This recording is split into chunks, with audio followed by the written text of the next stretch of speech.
The Star Wars galaxy is massive, but it isn't endless. It may surprise you to learn that over half of the galaxy remains unexplored. Most of the action takes place in key areas like the core planets, including Coruscant and Corellia. Sometimes dramatic events will extend to the likes of Tatooine and Kessel in the Outer Rim. However, huge chunks of the galaxy in the unknown regions and wild space, which make up more than half the galaxy, are still a mystery. So, in this video, I'm going to discuss the 4 key reasons why more than half of the galaxy is unexplored, and why that's unlikely to change anytime soon. First, let me make it clear that the Star Wars galaxy is massive, and approximately 13 billion years old. The Essential Atlas explains that it has a diameter of 120,000 light-years, with an estimated 400 billion stars, and more than 3.2 billion habitable systems. We also know that the galaxy definitely has limits because the intergalactic void surrounds it outside its borders. Meanwhile, we encounter other galaxies in both the canon and Legends continuities. Ahsoka Tano and Sabine Wren travel to another galaxy to the planet Peridia in the Ahsoka TV series to rescue Ezra Bridger. In Legends, the Yuuzhan Vong invade from another galaxy after millennia of travel. The main Star Wars galaxy also has a couple of smaller companion galaxies, including the Rishi Maze and the Fire Fist Galaxy, or Companion Besh. So, if intergalactic travel can take place, why haven't the Republic or other major hegemonies filled in all the blanks on the galaxy map? The main reason is that the explorers depend on hyperspace travel just to move between neighboring systems, never mind reaching the furthest extents of the galaxy. Yes, the Star Wars galaxy is ancient, but according to the Tarkin novel, hyperspace travel only began in earnest about 25,000 years before the Battle of Yavin. Hyperspace is an alternate dimension where a starship could take advantage of wrinkles in space-time to travel much faster than the alternative, which was sublight travel. There are 2 main requirements for safe hyperspace travel. First, the ship must have a hyperdrive, which isn't always a given. For example, we know that most Imperial starfighters, including the classic TIE Fighter, lacked this feature. However, even if the vessel has a hyperdrive, they can't just go wherever they want. They need to use their navicomputer to map the safest route between 2 points. They'll travel along mapped hyperspace lanes so that they can reach their destination without catastrophe. The first hyperspace lanes were mapped after the fall of the Rakatan Infinite Empire. Eventually, the Republic rose as the galaxy's most powerful institution, but it wasn't until 383 BBY that it mapped most of the known hyperspace lanes. The High Republic, Out of the Shadows, explains that dozens of Pathfinder teams were sent deep into the Outer Rim in an attempt to bring the galaxy closer together and expand the Republic's reach. The Jedi Order also helped the Pathfinders in their efforts, but private corporations also pursued new routes because they wanted to profit. However, this is an extraordinarily short period of galactic history. For more of its millions of years of existence, the galaxy's inhabitants simply haven't had the capacity to pursue deep space travel. This is also why 2 distinct regions of space remain either uncharted or less explored. These are wild space and the unknown regions. Many fans often confuse them, so let me clear this up. Wild space is a region of the galaxy that is basically off the edge of the map, and remained mostly uncharted throughout history. Kanan Jarrus even confirms this in Star Wars Rebels. We don't know how big wild space is, although there are some confirmed worlds, including the mysterious planet Mortis. Meanwhile, the unknown regions are a mapped region of the galaxy, but it remains almost completely unexplored for reasons I'll discuss later. There are differences between canon and Legends. In the latter, wild space is on the edge of the known galaxy, while everything beyond the known galaxy is in the unknown regions. Basically, the unknown regions are even more unknown in the Legends continuity. General has been making additions to his collection for several years now, and if you're anything like me, you've probably imagined what it could be like to own a Saber yourself. So that's why I started my own store called Stickman Sabers, with a singular goal in mind. Make sabers that look amazing, being inspired by iconic designs but specifically built to actually duel with. No worrying about babying them, just pick them up and go ham. They're equipped with state-of-the-art pixel technology, giving off an incredibly bright light that will light up the darkest rooms out there. And obviously have that iconic hum, just feels right the moment you switch it on. And for a limited time, if you pick a collector's saber up, you'll also get 2 combat sabers for free. So, if you ever thought about starting your own collection, this is a pretty good place to start. Links in the description, and now, let's get back to the video. The lack of hyperspace lanes is one of the main reasons why wild space and the unknown regions remain mostly uncharted. Of course, the obvious response to this is, how can they be charted without exploration? For most governments and corporations, it's not worth the effort. Let's focus on wild space for a moment because it's less extreme than the unknown regions. In short, many of its systems are resource poor or barren, and habitable planets are few and far between. Without safe hyperspace lanes, travel is extremely slow, dangerous, and expensive. There are also a very few ships capable of undertaking an exploration mission. In Legends, we have two examples with the Yuuzhan Vong invasion and the doomed Jedi-led mission Outbound Flight. Remember, explorers must eventually refuel and resupply their craft, which is increasingly difficult the further they move from the Outer Rim. One solution is to create outposts or space stations on planets or asteroids, but this also takes time and money. In the days of the Ancient Republic, travelers depended on hyperspace beacons as fixed navigation points for hyperspace travel. The Essential Atlas explains that these were massive supercomputers that kept accurate data on routes to a limited number of other beacons. These were only about 80% accurate and maintained by the Republic Space Lane Bureau. However, they became mostly obsolete by the time of the Mandalorian Wars because of the introduction of navicomputers. Nonetheless, some fans theorized that an evolved version of the hyperspace beacon could be a way for galactic explorers to finally map wild space and the unknown regions. One major issue with these beacons was that the Hutts and pirates sometimes reprogrammed them to send incorrect coordinates to ships and send them to deep space, where they could be ambushed and pillaged. With this in mind, it's easy to see why the Republic eventually gave up on expanding beyond the Outer Rim.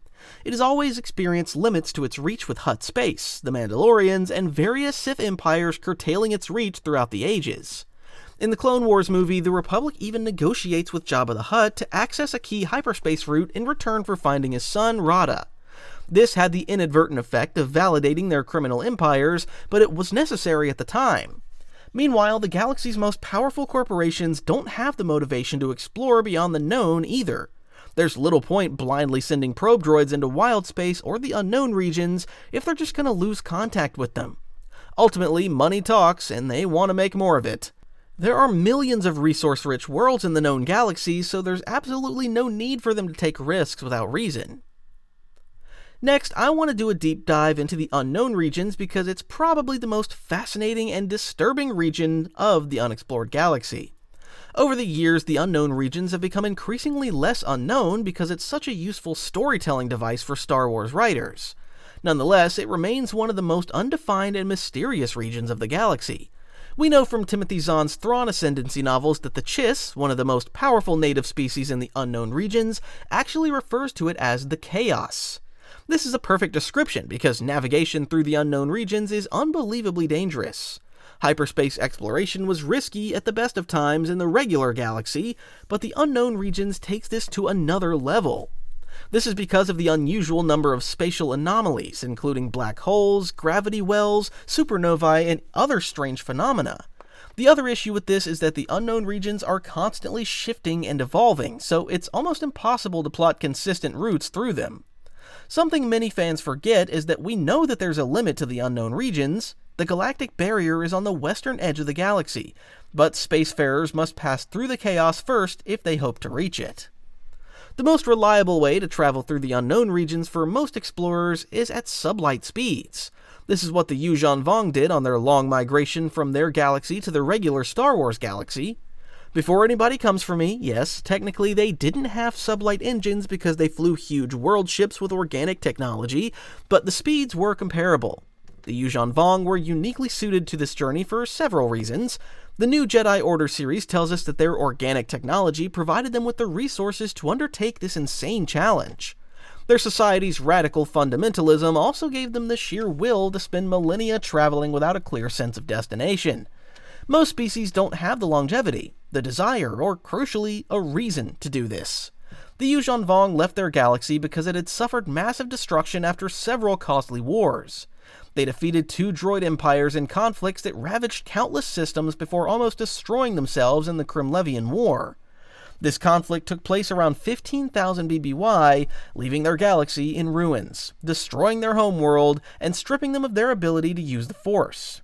After this, the Yuuzhan Vong became increasingly dogmatic and began to worship pain, violence, and death. This drove them through the intergalactic void in search of a new home. Their long journey almost destroyed them before they finally entered the regular Star Wars galaxy and plotted their domination. The Yuuzhan Vong invasion killed trillions of beings and was one of the most shocking epochs in the Legends continuity. Sublight travel is extremely slow by the standards of hyperlane pathfinders who prefer to perform jump-by-jump journeys. The novel Thrawn Ascendancy Greater Good defines this method as a series of short jumps of a few star systems at a time to avoid the problem of unstable hyperspace pathways.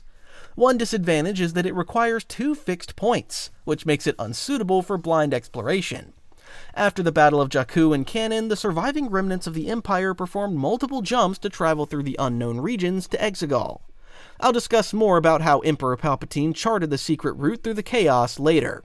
For now, it's enough to say that the Imperial forces under Admiral Ray Sloane traveled for several months through this dangerous region until they finally reached their destination.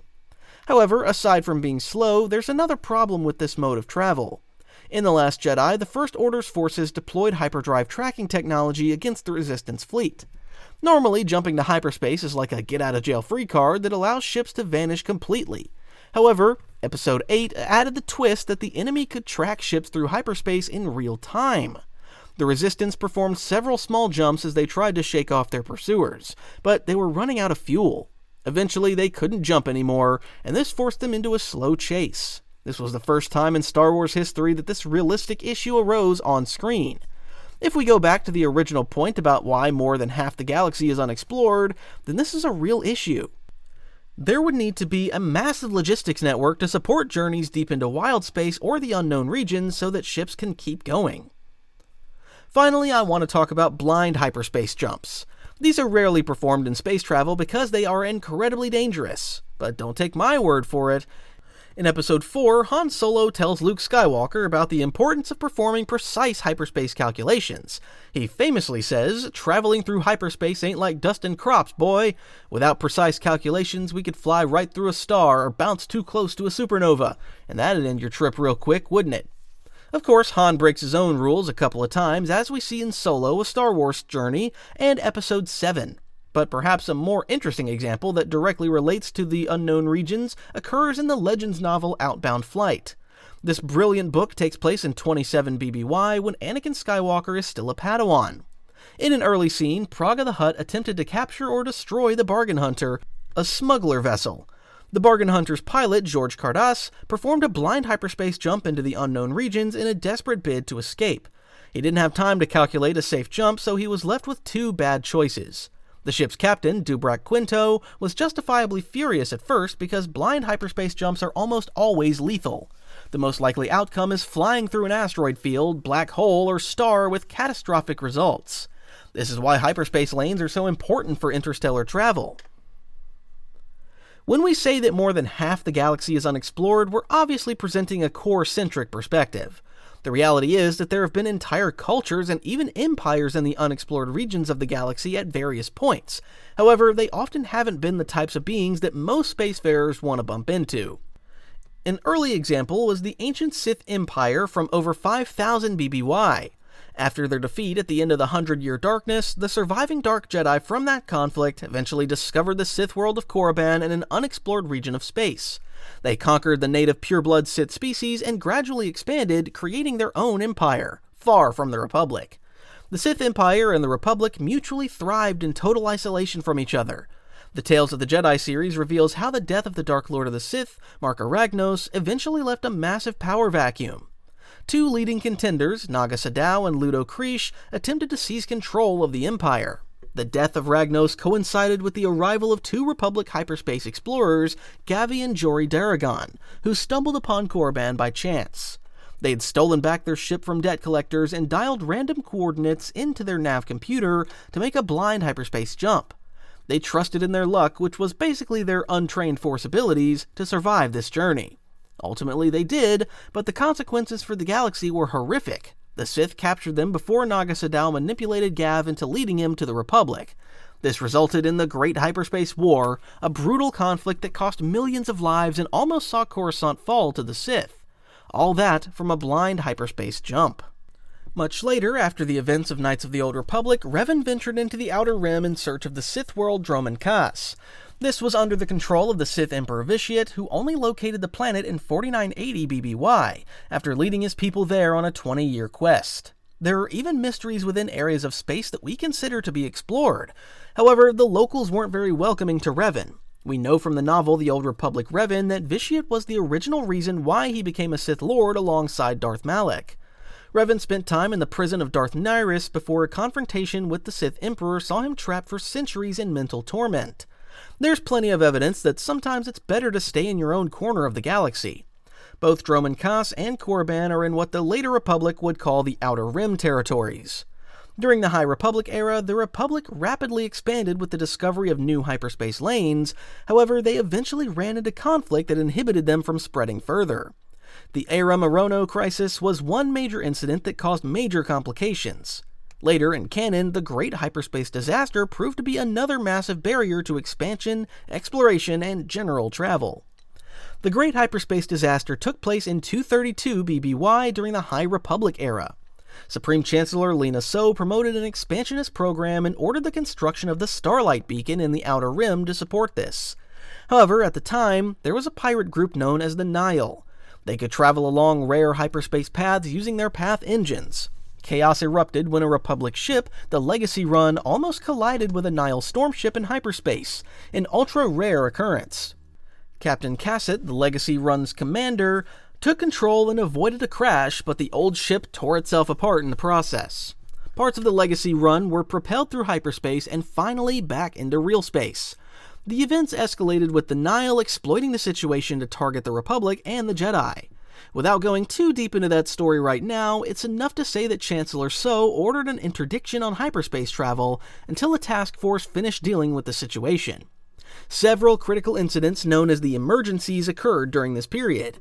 The first emergence occurred in the Abdallah system and killed 20 million when a fragment of the Legacy Run hit the planet. The incident rendered the planet Brindle uninhabitable and destroyed entire societies. We know from the High Republic series that the Republic eventually developed the technology to predict locations of future emergencies, but the catastrophe was incredibly costly. It also made many beings fearful of the far-flung regions of the galaxy, so they had far less desire to travel there and explore. Meanwhile, we know that the unknown regions are a hotbed of violent species, including the Searook and the Vagari.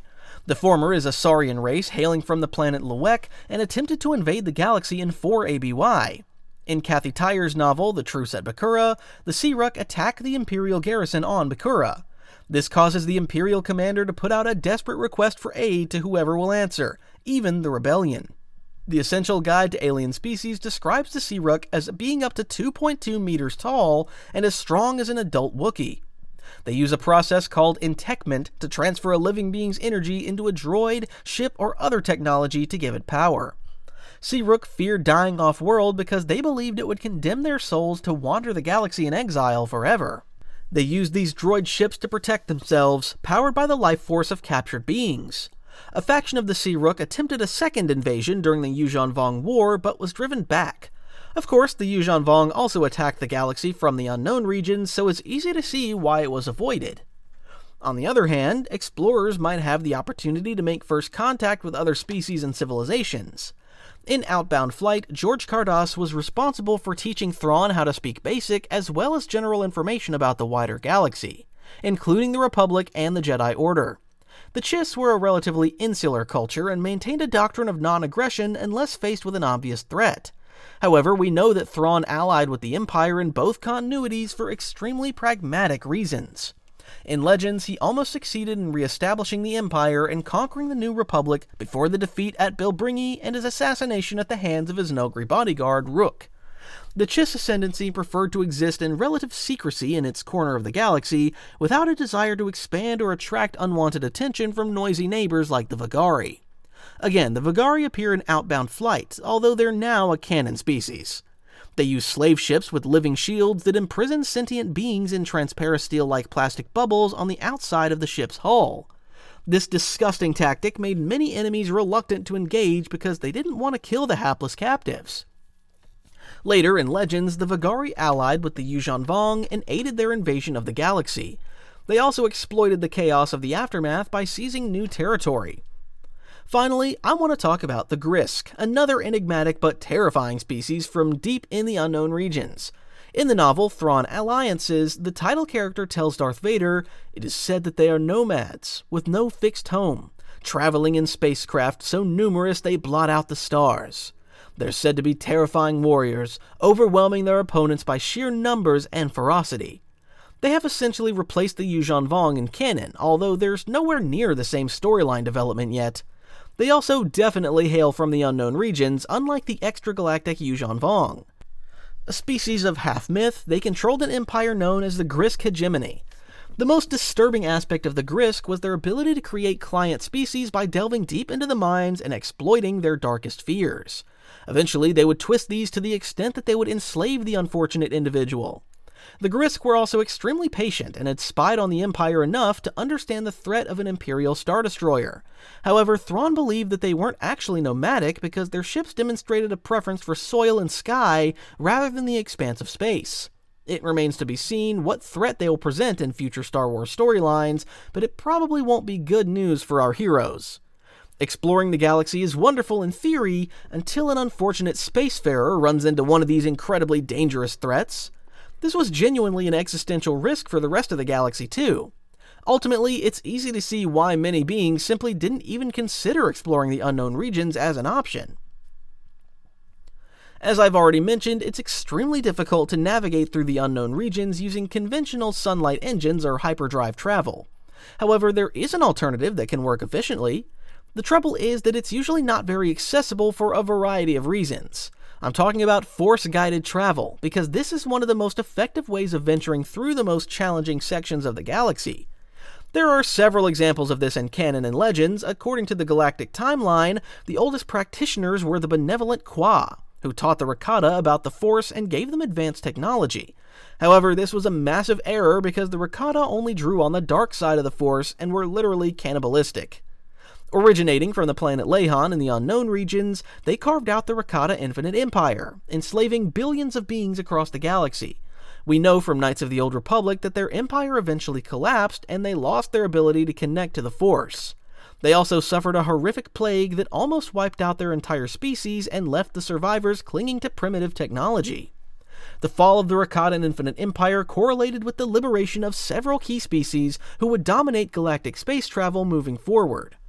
Devaronian explorers were amongst the first as they used primitive tumble hyperdrives in about 25,000 BBY. The Essential Guide to Alien Species explains that male Devaronians have a natural predisposition to wander from one place to another. However, it was the humans on Corellia, the Duros, and the Hutts who developed the first advanced hyperdrive systems. That's how the core came to be the most advanced and wealthy part of the galaxy. However, the new hyperdrive systems effectively erased the need for force-dependent navigation. It effectively democratized hyperdrive travel so anybody could theoretically fly wherever they wanted without requiring a Force user to navigate. It's easy to see why this was popular because the Rakatans proved that it was dangerous to put too much power in the hands of Force users. However, it also inadvertently made it almost impossible to explore the furthest reaches of the unknown regions.